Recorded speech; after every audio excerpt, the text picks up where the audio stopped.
السلام عليكم ورحمة الله وبركاته نحمده ونصلي على رسوله الكريم أما بعد أعوذ بالله من الشيطان الرجيم بسم الله الرحمن الرحيم அன்பானவர்களே, தொழுகை இஸ்லாத்தினுடைய மிக முக்கியமான கடமைகளில் ஒன்று என்பது எல்லோருக்கும் தெரியும். அப்போ அந்த தொழுகை அல்லாஹ்விடத்திலே ஏற்றுக்கொள்ளப்பட்ட தொழுகையாக இருக்கணும்னா அந்த தொழுகை அல்லாஹுக்கு பிடித்தமான தொழுகையாக இருக்கணும். ரசூல் ஸல்லல்லாஹு அலைஹி வஸல்லம் அவர்கள் எப்படி கற்றுத்தந்தார்களோ அப்படி நாம் அந்த தொழுகையை நிறைவேற்றிருக்க வேண்டும்.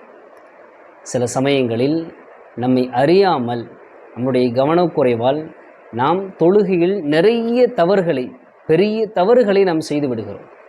அதில் ஒரு ஆபத்தான தவறை தான் இந்த காணொலியில் நாம் பார்க்க இருக்கிறோம். அது என்ன தவறு? ஜமாஅத்து தொழுகையில் இமாமை முந்துவது. இமாம் ருக்குவுக்கு போகிறதுக்கு முன்பாகவே நாம் ருக்குவுக்கு போயிடுறது. இமாம் ருக்குவிலிருந்து எழுந்திருப்பதற்கு முன்பாகவே நாம் தலையை உயர்த்திடுறது. இமாம் சஜிதாவுக்கு போகிறதுக்கு முன்பாகவே நாம் சஜிதாவுக்கு போயிடுறது. இப்படி தொழுகையினுடைய அந்த நிலைகளில் இமாமை முந்துவது, அது குறித்த சட்டங்களையும் அதற்கு மேல் நபி ஸல்லல்லாஹு அலைஹி வஸல்லம் அவர்கள் இந்த தவறை செய்யக்கூடியவர்களுக்கு விடுத்த எச்சரிக்கையும் நாம் இந்த காணொலியில் பார்க்க வேண்டும். கண்ணியமானவர்களே, ரசூலுல்லாஹி ஸல்லல்லாஹு அலைஹி வஸல்லம் அவர்கள் சொன்னார்கள், இன்னமா ஜுஇலல் இமாமு லியுத்தம்ம பி. பொதுவாகவே ஜமாஅத்து தொழுகையில் இமாம் நியமிக்கப்பட்டதனுடைய நோக்கமே என்னன்னா நாம் அவரை பின்பற்ற வேண்டும் என்பதற்காக வேண்டிதான். ஃபைதா கப்பர கப்பீரு. ஸல்லல்லாஹு அலைஹி வஸல்லம் சொன்னாங்க, அவர் தக்பீர் சொன்னால் நீங்கள் தக்பீர் சொல்லுங்கள். வைதா சஜத ஃபஸ்ஜுது. அவர் சஜிதா செய்தால் நீங்களும் சஜிதா செய்யுங்கள். வைதா ரஃபஅ ஃபர்ஃபஉ. அவர் உயர்ந்தால் நீங்களும் உயருங்கள்.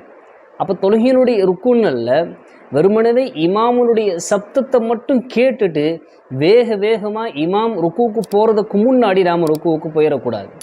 இமாம் சஜிதாவுக்கு போகிறதுக்கு முன்னாடி நாம் சஜிதாவுக்கு போயிடக்கூடாது. இதை தொழுகையில் அது நாம் செய்யக்கூடிய பெரிய தவறு. அப்போ என்ன, இமாம் ஒரு நிலையிலிருந்து பரிபூர்ணமாக அவர் அந்த நிலையை விட்டும் நகர்ந்ததற்கு பின்னால், அதாவது பரிபூர்ணமாக ருக்குவுக்கு போனதற்கு பின்னால் தான் நாம் ருக்குவுக்கு போக வேண்டும். ருக்குவிலிருந்து பரிபூர்ணமாக எழுந்ததற்கு பின்னால் தான் நாம் ருக்குவிலிருந்து நாம் நிமிர வேண்டும்.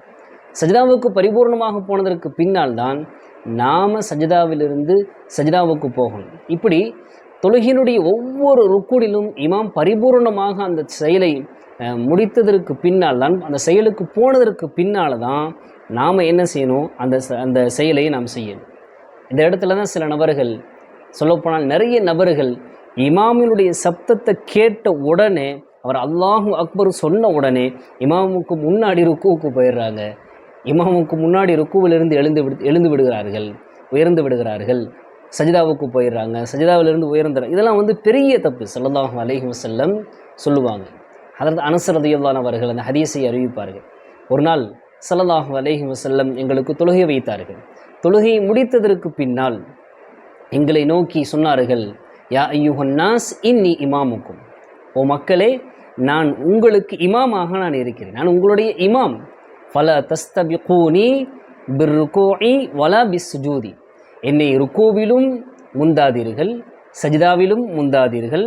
வலா பில் கியாமி, நிலை நிற்கக்கூடிய நேரத்திலும் முந்தாதீர்கள். வலா பில் இன்சிராஃபி, திரும்பும் பொழுது, அதாவது சலாம் கொடுக்கும் பொழுதும் என்னை முந்தாதீர்கள். ஃப இன்னி அராக்கும் அமாமி வமின் ஹல்ஃபி.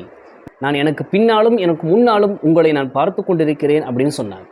பொதுவாகவே ஜமாஅத்து தொழுகையினுடைய அழகை எங்கே இருக்குது அப்படின்னு சொன்னால் அந்த ஒற்றுமையில் தான் இருக்குது.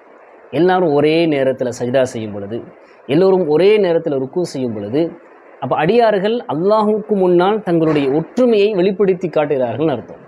இந்த உம்மத்து தொழுகையில் ஒற்றுமையாக இருந்துருச்சு அப்படின்னு சொன்னால் மற்ற எல்லா விஷயங்களிலும் எல்லா காரியங்களிலும் இந்த உம்மத்து ஒன்றுபட்டுவிடும்.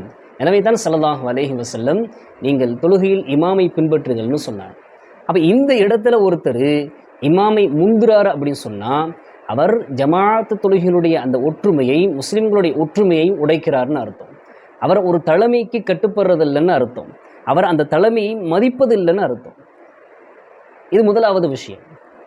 சரி, தொழுகையில் ஒருத்தர் இந்த தவறை செய்கிறார் அப்படின்னு சொன்னால் அவருடைய தொழுகையினுடைய நிலைமை என்ன? அவருடைய தொழுகை ஏற்கப்படுமா அல்லது ஏற்கப்படாதா, கூடுமா கூடாதா? மார்க்க அறிஞர்கள் சொல்லுவார்கள், இமாம்கள் சொல்லுவார்கள், ஒருவர் தொழுகையில் வேண்டுமென்றே இமாமை முந்தினால் அவருடைய தொழுகை பாத்திலாகிவிடும், அவருடைய தொழுகை முறிந்துவிடும், அவர் மறுபடியும் தொழுகணும். ஸல்லல்லாஹு அலைஹி வஸல்லம் அவர்கள் இந்த மாதிரி தவறை செய்யக்கூடியவர்களுக்கு விடுத்த எச்சரிக்கை என்ன தெரியுமா? முஸ்லீம் ஷரீஃபிலும் புகாரி ஷரீஃபிலும் வரக்கூடிய நபிமொழி ஸல்லல்லாஹு அலைஹி வஸல்லம் சொல்லுவாங்க, அமா யஹ்ஷல்லதி யர்ஃபஉ ரஅஸஹு கபலல் இமாமி ராக்கிஅன் அவ் சாஜிதன். ருக்கூவிலிருந்தும் சஜிதாவிலிருந்தும் இமாம் உயர்வதற்கு முன்பாக, இமாமுக்கு முன்பாக தன்னுடைய தலையை உயர்த்தக்கூடியவர் பயப்பட வேண்டாமா? ஐயு ஹவ்வில் அல்லாஹு ரஅஸஹு ரஅஸ ஹிமாரின், அவருடைய தலையை கழுதையுடைய தலையாக, அவ் சூரத்தஹு சூரத்த ஹிமாரின், அல்லது அவருடைய உருவத்தை கழுதினுடைய உருவமாக அல்லாஹ் மாற்றி விடுவான் என்பதை அவர் பயப்பட வேண்டாமா அப்படின்னு சொல்கிறாங்க ஸல்லல்லாஹு அலைஹி வஸல்லம். அப்போ இந்த ஹதீஸின் மூலமாக ஸல்லல்லாஹு அலைஹி வஸல்லம் இந்த தவறை செய்யக்கூடியவர்களுக்கு ஒரு கடுமையான எச்சரிக்கையை விடுக்கிறார்கள். இந்த தவறு என்பது அது சாதாரண தவறு அல்ல, ஒரு பெரிய தவறு என்பதை இந்த ஹதீஸிலே ஸல்லல்லாஹு அலைஹி வஸல்லம் அவர்கள் சுட்டி காண்கிறார்கள். எனவே கண்ணியமானவர்களே, இந்த தவறுகள் இதுவரைக்கும் நம்முடைய தொழுகையில் இருந்தால் இனிமேல் வராமல் நம்மளுடைய தொழுகையை பாதுகாத்துக் கொள்ள வேண்டும். நம் தக்பீர் கெட்டும் பொழுதே இந்த தொழுகை அல்லாஹ்வுக்கு பிடித்தமான தொழுகையாக இருக்கணும், அல்லாஹ்விடத்தில் ஏற்றுக்கொள்ளப்படக்கூடிய தொழுகையாக இருக்கணும் என்ற அந்த சிந்தனை தக்பீர் கட்டுகிற நேரத்தில் வர வேண்டும். அல்லாஹ் ஜல்லஷானஹு தஆலா நம்முடைய தொழுகைகளை அல்லாஹ் பரிபூர்ணமாக ஏற்றுக்கொண்டு அல்லாஹ் விளங்கி அமல் செய்கிற பாக்கியத்தை நம் அனைவருக்கும் தந்தருள் புரிவானாக. அஸ்ஸலாமு அலைக்கும் வரஹ்மத்துல்லாஹி வபரகாத்துஹு.